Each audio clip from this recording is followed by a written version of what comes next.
Hey guys, welcome back to my channel दिल से फिल्में। गाइस, क्या होता है जब किसी कंपनी को सक्सेस करने के लिए पूरी एक टीम दिन रात मेहनत करती है और एक दिन जब वो कंपनी सक्सेस हो जाए तो लोग एक दूसरे को किस तरह नीचे गिराकर उस कंपनी को अपने कंट्रोल में लेना चाहते हैं। फ्रॉड और ईमानदारी की लड़ाई में आखिरकार किसको इंसाफ मिलता है, ये जानने के लिए आपको ये वीडियो एंड तक देखना होगा। सो गाइस, आज हम बात करने वाले हैं 2010 में रिलीज हुई एक true story based film social network के बारे में। In the very first scene हम एक टीनेजर लड़के मार्क को देखते हैं। He was a very brilliant in his study and he was also studying one of the Ivy League Harvard University. ये स्वभाव का बेहद गुस्सैल, बिगड़ैल और ईगोइस्टिक था। उसकी गर्लफ्रेंड भी है जिसका नाम एरिका है। वो दोनों एक दिन क्लब में थे जहाँ पर बातों बातों में मार्क अपनी गर्लफ्रेंड एरिका से कहता है कि हमें इस क्लब में एंट्री इसलिए मिली है क्योंकि यहाँ के बार टेंडर के साथ तुम्हारा रिलेशन है। मार्क के लिए कोई नई बात नहीं थी, लेकिन झूठे एलिगेशन से तंग आकर एरिका उसे घटिया कहती है क्योंकि मार्क एक ऐसा लड़का था जो लड़कियों को सिर्फ अपने पास ही चिपकाए रखे रहना चाहता था। ऑब्वियसली एरिका के भी कई सारे दोस्त हैं, तो वो ऐसी कंजर्वेटिव सोच को मार्क के पास ही रखने को कहती है और एरिका उससे वहां ब्रेकअप करके चली जाती है। इस बात को मार्क बर्दाश्त नहीं कर पाता, तो वो अपने रूम में व्लॉग पर एरिका को गंदी गंदी चीजें लिखता है और इसी व्लॉग को काफी सारे स्टूडेंट पढ़ लेते हैं, जिसमें एरिका की काफ़ी ज़्यादा बदनामी होती है। थोड़ी देर बाद उसके पास उसका बेस्ट फ्रेंड एडवर्टो आता है। मार्क के ब्रेकअप होने के बाद कॉलेज में काफ़ी ज़्यादा फेमस हो रही है, ये बात कहकर एडवर्टो उसे हंसाने की कोशिश करता है। मार्क का व्लॉग पूरे कॉलेज में फेमस हो रहा था। इस बात पर मार्क को एक आइडिया आता है, क्योंकि अगर लोगों को गॉसिप करने में इतना ही इंटरेस्ट है तो क्यों ना वेबसाइट बनाई जाए जिसमें कॉलेज के कई सारी लड़कियों की फ़ोटो डाली जाएगी और उन लड़कियों की पॉपुलैरिटी और उनकी खूबसूरती के अकॉर्डिंग उन्हें रेट किया जाएगा। इन्हें लगता है ऐसी चीज़ें करते हुए लोगों को काफ़ी एंजॉय मिलेगा, लेकिन इतनी सारी लड़कियों का डेटा वो लाएंगे कहाँ से? इस बात पर एडवर्टो कॉलेज के डेटाबेस से सारी लड़कियों की फ़ोटो और उनकी इन्फॉर्मेशन निकालने की बात कहता है। अभी मार्क इस काम को एग्जीक्यूट करने के लिए काफ़ी ज़्यादा परेशान था और मार्क कॉलेज का डेटाबेस हैक करके अपनी वेबसाइट और कॉलेज के डेटाबेस का एक कनेक्शन बनाता है और अभी वो सारी लड़कियों की फ़ोटो और उनके डेटा एक्सेस करके अपनी वेबसाइट पर डाल देता है। और अभी उसकी वेबसाइट का नाम था फेस मैश और अभी ये वेबसाइट काफ़ी ज़्यादा पॉपुलर है और लड़कियां भी इस वेबसाइट पर काफ़ी ज़्यादा विजिट करने लगी थी, ये जानने के लिए कि उनके आखिर कितने फ़ैन हैं। अभी ये सभी के लिए अच्छा खासा टाइम पास हो गया था। मार्क की वेबसाइट पर पहले से भी ज़्यादा ट्रैफिक आने लगे थे, लेकिन सडन हार्वर्ड का नेटवर्क क्रैश हो जाता है। आफ्टर इन्वेस्टिगेशन मार्क की सच्चाई सभी के सामने आ जाती है। मार्क ने एक वेबसाइट क्रिएट की थी जिसकी वजह से इतना बवाल हुआ और अभी मेरे मन लायक काम होता है। मार्क को पूरे 6 महीने के लिए यूनिवर्सिटी से सस्पेंड किया जाता है। दूसरी तरफ फेस मैश की पॉपुलैरिटी बढ़ती जा रही थी। अभी मार्क को 3 स्टूडेंट मिलते हैं, कैमरॉन, टाइलर और दिव्य नरेंद्र। ये तीनों इसी कॉलेज के सीनियर थे। सबसे पहले वो तीनों हार्वर्ड के लिए एक सोशल नेटवर्किंग वेबसाइट बनाने वाले थे जिसमें कोई भी स्टूडेंट किसी को रिक्वेस्ट भेजकर उसे डेट कर सकता है। अभी उनका प्लान किसी प्रोग्रामर के ना होने की वजह से रुका हुआ था। वो तीनों मार्क की हेल्प चाहते थे अबाउट दिस प्रोग्राम और इस वेबसाइट का नाम था हार्वर्ड कनेक्शन। दूसरे दिन तीनों फ्रेंड और मार्क मिलके इस वेबसाइट के प्रोग्रामिंग और इस वेबसाइट का पूरा आइडिया एक्सप्लेन करते हैं। अभी मार्क के दिमाग में कुछ और ही खिचड़ी पक रही थी। मार्क अभी उन तीनों स्टूडेंट्स का आइडिया लेकर खुद की एक वेबसाइट बनाने की सोचता है जो कि कोई कॉलेज तक ही सीमित नहीं रहेगा, बल्कि कोई भी इंसान किसी को भी कहीं से भी रिक्वेस्ट भेजकर उससे बात कर सकता है। ये आइडिया सक्सेस करने के लिए अभी मार्क को इन्वेस्टर्स की ज़रूरत थी। मार्क जानता था कि एडवर्टो के अलावा उसकी कोई भी मदद नहीं कर सकता। अभी मार्क एडवर्टो को एक क्लब में मिलता है। एडवर्टो को पूरा आइडिया मार्क बताकर पैसों की हेल्प मांगता है, जिसमें 70% शेयर मार्क के और 30% एडवर्टो के होंगे और इस वेबसाइट का नाम होगा द फेसबुक। आइडिया बेहद अच्छा था तो एडवर्टो मान जाता है, लेकिन ये ओरिजिनल आइडिया तो उन तीनों स्टूडेंट का था। पर मार्क उन सबसे बिना पूछे वेबसाइट के काम पर लग जाता है। दूसरी तरफ एडवर्टो कंपनी के नाम से एक अकाउंट ओपन कर खुद के एक्सपेंस से $1000 का इन्वेस्ट करता है। आफ्टर 1 वीक तीनों स्टूडेंट यानी कैमरॉन, टाइलर व नरेंद्र मार्क को कॉल करके वेबसाइट के अपडेट के बारे में पूछते हैं, जिस पर मार्क का कोई जवाब नहीं होता। अभी द फेसबुक वेबसाइट पूरी तरह तैयार होकर लॉन्च हो जाती है। द फेसबुक वेबसाइट काफ़ी फेमस होने लगी क्योंकि आप किसी को ऑनलाइन कहीं से भी अप्रोच कर सकते हैं। अभी जब तीनों स्टूडेंट को इस वेबसाइट के बारे में पता चलता है तो वो तीनों काफ़ी गुस्सा होते हैं क्योंकि ये तो उनका ही आइडिया था।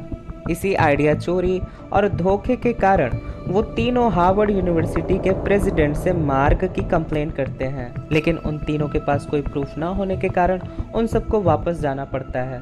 अभी तीनों मिलकर डिसाइड करते हैं कि वो मार्क पर केस करेंगे। फेसबुक की पॉपुलैरिटी दिन पे दिन बढ़ रही थी।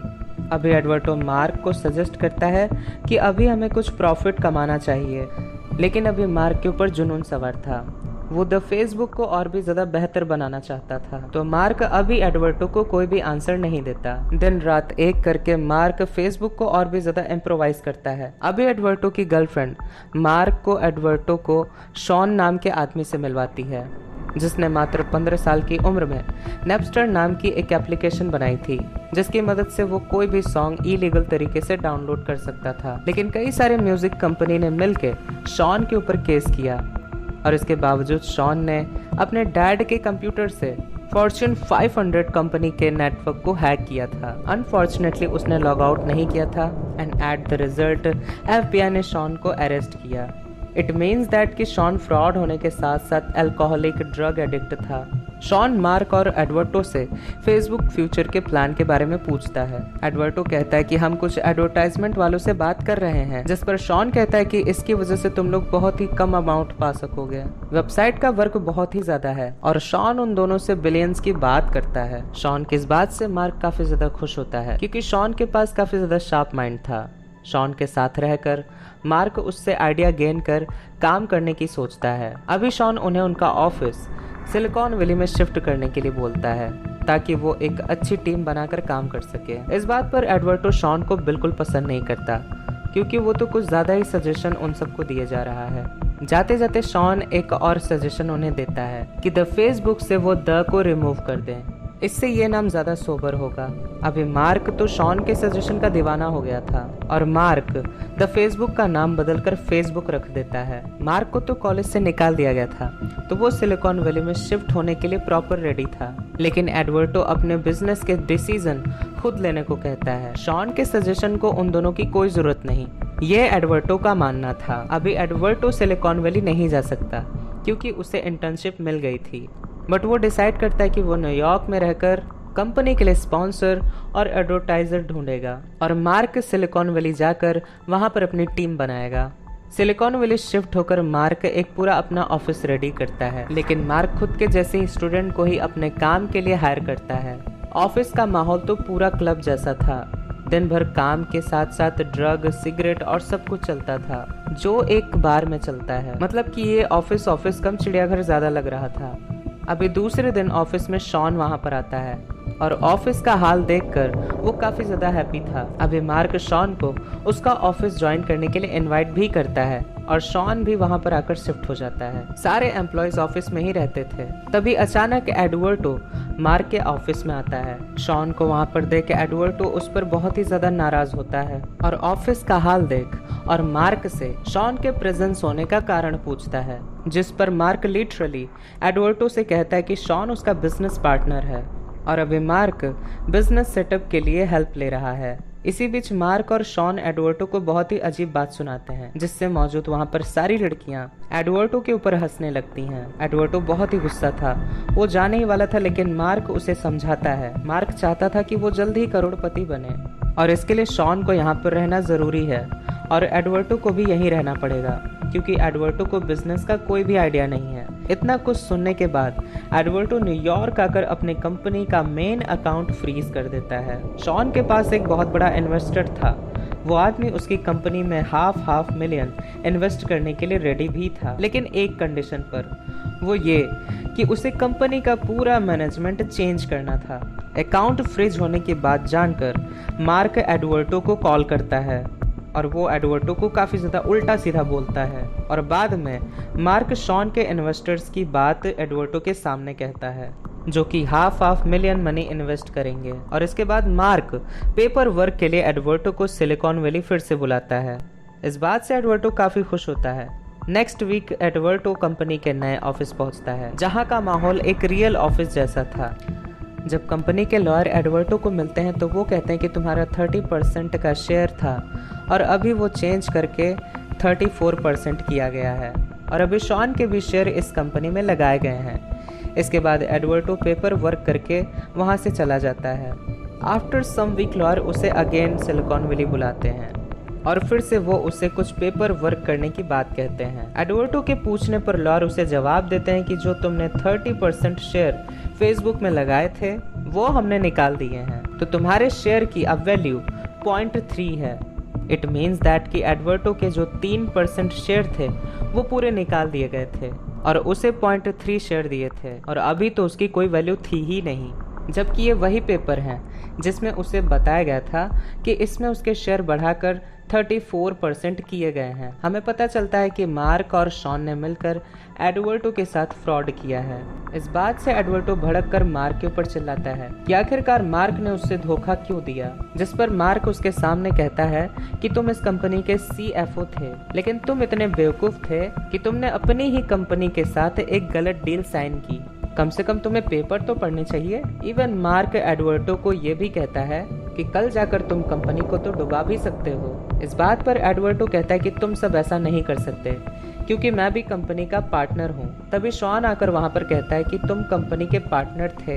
एडवर्टो शॉन और मार्क से कहता है कि उसका नाम अभी बोर्ड में है, जिस बात पर शॉन कहता है कि उसका नाम कब का हटा दिया गया, चाहो तो चेक कर लो। शॉन का कहना था कि इन्वेस्टर्स के आने के बाद काफ़ी चीज़ें चेंज हुई हैं एंड नाउ एडवर्टो इस कंपनी का कोई भी हिस्सा नहीं है। इस बात पर एडवर्टो बेहद ज़्यादा गुस्सा होता है because he was a co-founder of Facebook और एडवर्टो को सीधा धोखे से निकाला गया था। एडवर्टो कहता है कि उसका नाम अभी मर्शियार्ट पर है, जिस पर शॉन कहता है कि तुम चेक कर लो क्योंकि तुम्हारा नाम कब का निकाल दिया गया है। इन सब बातों से चिढ़कर एडवर्टो शॉन और मार्क को धमकी देता है कि तुम सब देखना, अभी मैं 30 नहीं बल्कि उससे कहीं ज़्यादा तुम लोगों से रुपए लूँगा। और ये बात कहकर एडवर्टो वहाँ से चला जाता है। इन सब बातों से मार्क को बहुत ज़्यादा डर लगने लगा था और लगेगा भी क्यों नहीं।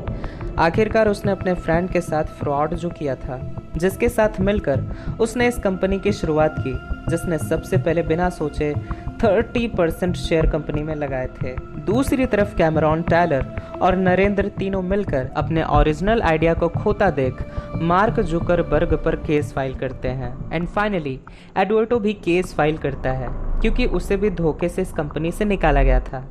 मार्क और फेसबुक पर अब 2 लॉ सूट फाइल हुए थे और अभी मार्क चारों तरफ से फंस चुका था और वो कुछ जवाब नहीं दे पाता।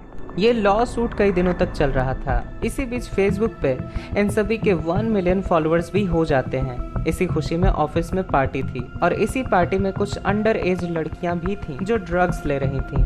अचानक वहां पुलिस की रेड पड़ती है और इन सभी को अरेस्ट किया जाता है। इस वजह से न्यूज़ मीडिया वाले बहुत ही तमाशा बनाते हैं और इन सब का मार्क की पर्सनालिटी पर बेहद बुरा असर पड़ता है। अगले दिन जूरी के सामने उसकी इमेज खराब हो जाती है और जूरी ऑपोजिट पार्टी के फेवर में फैसला सुनाती है एंड फाइनली सबसे पहला केस था उन तीनों का, यानी कैमरॉन, टायलर और नरेंद्र का, जिनका आइडिया मार्क ने चोरी किया था और अभी मार्क को $65 मिलियन उन तीनों के हाथ सौंपना पड़ेगा और वो तीनों भी एक नॉन डिस्क्लोजर एग्रीमेंट पर साइन करेंगे। मतलब कि वो कभी फेसबुक से रिलेटेड थे, उनका जो भी आइडिया कनेक्शन फेसबुक से था वो इस एग्रीमेंट के बाद अब से पूरा खत्म हो जाएगा। एंड इसके बाद दूसरे लॉ सूट में एडवर्टो को एक भारी अननोन रकम एज अ सेटलमेंट के तौर पर दिया जाता है।